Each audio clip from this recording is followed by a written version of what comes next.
সহজ লেখনে তোমাদের সকলকে স্বাগত। আজকে আমরা সপ্তম শ্রেণীর দ্বিতীয় পর্যায়ক্রমিক মূল্যায়ন 2024 সালের বাংলা বিষয়ের একটি প্রশ্নপত্রের সম্পূর্ণ উত্তর সহ আলোচনা করব।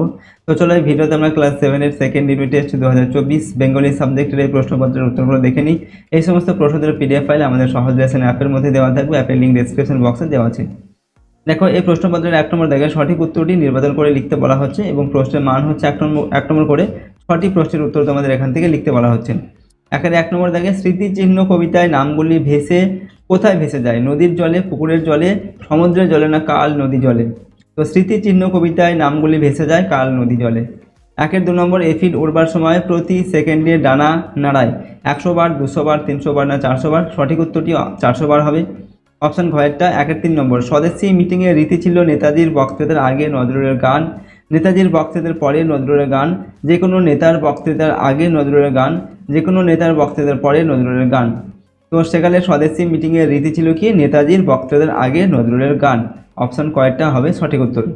4 নম্বর মদনপল্লীতে জেমস এইচ কাজী রবীন্দ্রনাথের সম্মানে যে সভার আয়োজন করেছিলেন সেখানে তিনি জনগণমন গানটির নামকরণ করেছিলেন the assembling song of India, the evening song of India, the morning song of India, the national song of India. এখানে সঠিক উত্তর হচ্ছে অপশন গয়টা the morning song of India. ঠিক আছে, এই নামকরণ করেছিলেন। 5 নম্বর কাল থেকে মনে মোর লেগে আছে খটকা, খটকা কি নিয়ে? তেজপাতে তেজ কেন, ঝোলাগোড় কিসে দেয়, কাতুকুতু দিলে গরু কেন ছটফট করে? উপরের কোনোটি নয়।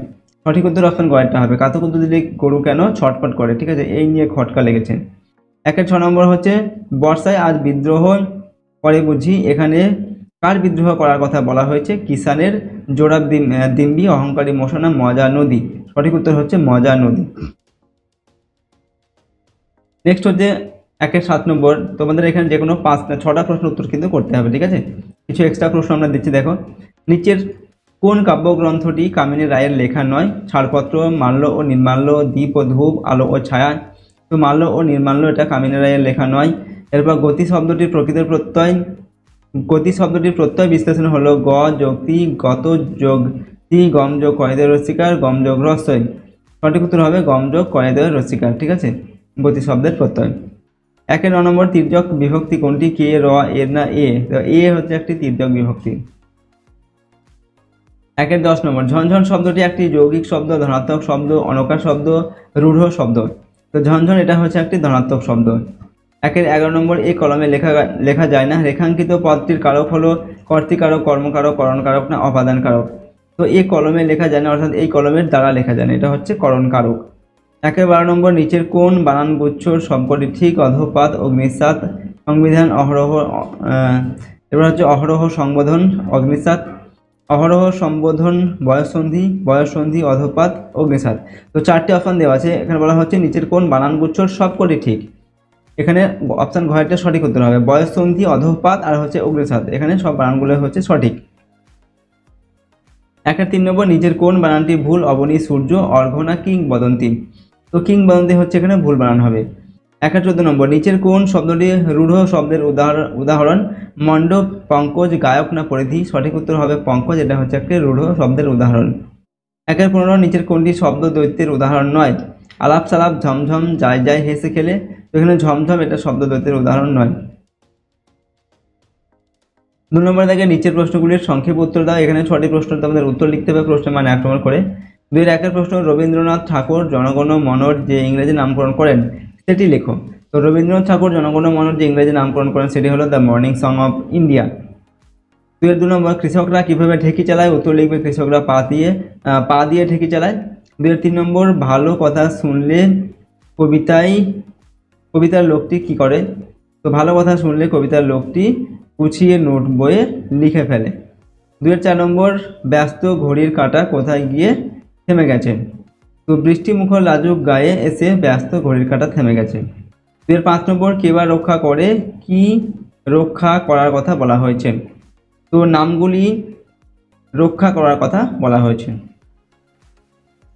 6 নম্বর শামুকের চলন দেখলে লেখকের বলতে ইচ্ছে করে এ পথে আমি যে গেছি, লেখকের কেন এরকম মনে হয়েছে? তো শামুক চলার সময় একটা জলীয় চিহ্ন রেখে যায় এবং এটা দেখে বোঝা যায় যে শামুক এই পথে গেছে, তাই লেখকের এরকম মনে হয়েছে। 7 নম্বর বাংলাদেশ স্বাধীন রাষ্ট্র হলে কোন গানের কতগুলি পংক্তি জাতীয় সঙ্গীত হিসাবে গৃহীত হয়েছে? তো বাংলাদেশ স্বাধীন রাষ্ট্র হলে বিশ্বকবি রবীন্দ্রনাথ ঠাকুরের আমার সোনার বাংলা আমি তোমায় ভালোবাসি গানটির প্রথম 10 পংক্তি জাতীয় সঙ্গীত হিসাবে গৃহীত হয়েছে। 2-8 নম্বর, কুতুব মিনারের প্রথম তলায় কিসের নকশা আছে?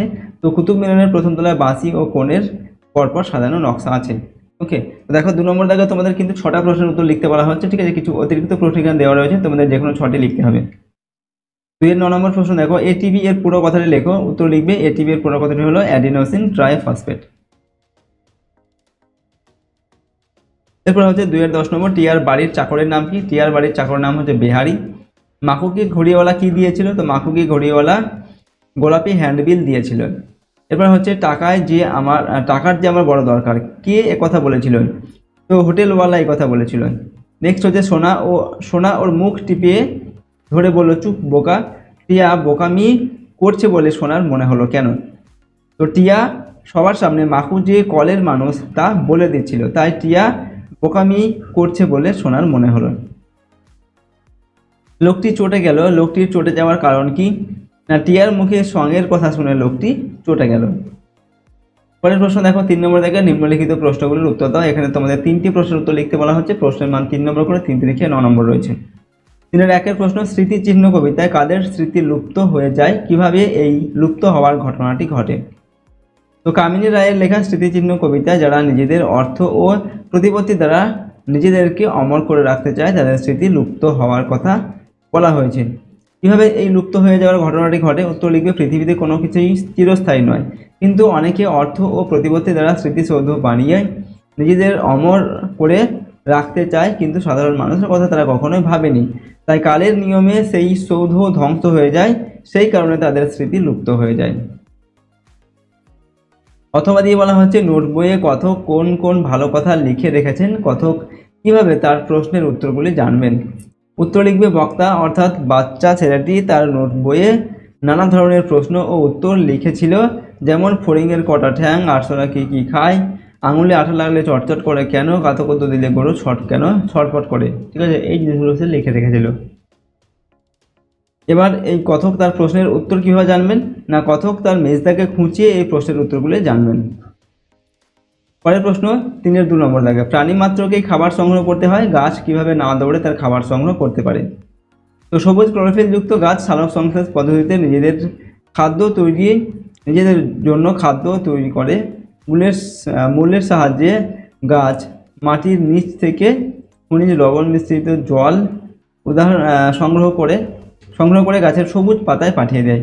পরিবেশ থেকে সংগৃহীত কার্বন ডাই অক্সাইড, পাতার সবুজ ক্লোরোফিল ও সূর্যের আলোর উপস্থিতিতে পাতায় শর্করা জাতীয় খাদ্য তৈরি হয়, তাই গাছকে খাদ্য সংগ্রহ করার জন্য চলাফেরা করে বেড়াতে হয় না। এরপর এর সঙ্গে অথবা দিয়ে বলা হচ্ছে, ডুবে গেলাম তবলার বলে কে কেন এমন আচরণ করেছিল? উত্তর হচ্ছে কাজী নজরুলের গান রচনার লেখক রামকুমার চট্টোপাধ্যায় এমন আচরণ করেছিলেন। কাজী নজরুল ইসলামের গান শুনে উত্তেজনায় লেখকের রক্ত টকবক করে ফুটতে আরম্ভ করেছিল। লেখকের মনের মধ্যে কি হলো তা তিনি নিজেই বুঝতে পারলেন না। তিনি রাস্তা দিয়ে ছুটতে বাড়িতে চলে এলেন। নিজের উত্তেজনাকে কমাতে লেখক তার প্রিয় সঙ্গী তবলাকে কাছে টেনে নিয়ে তবলার বলে ডুবে গেলেন। ওকে, এরপর দেখো 3 নম্বর, সোনা টিয়ার সঙ্গে হোটেলওয়ালার প্রথম সাক্ষাৎ বর্ণনা করো। তো হোটেলওয়ালাকে প্রথমে দেখে সোনা এবং টিয়ার পদাকার লেগেছিল। হোটেলওয়ালার ছিল গালভরা গোঁফ এবং থুতনিতে ছিল ছাই রঙের দাড়ি, দেখে মনে হচ্ছিল সে কোনো ধোপার বাড়ি থেকে ফিরেছে। সোনা টিয়ার তা দেখে হাসি পেল, কিন্তু লোকটা ছিল বড্ড ভালো, সে তাদের কাছে হাতা উঁচিয়ে খাবার জন্য ডেকেছিল। এর সঙ্গে অথবা দিয়ে বলা হচ্ছে, হোটেল সে এক এলাহি ব্যাপার, বনের মধ্যে এই হোটেল কে চালাতো তার কীর্তিকলাপের সংক্ষিপ্ত বর্ণনা বা বিবরণ দাও।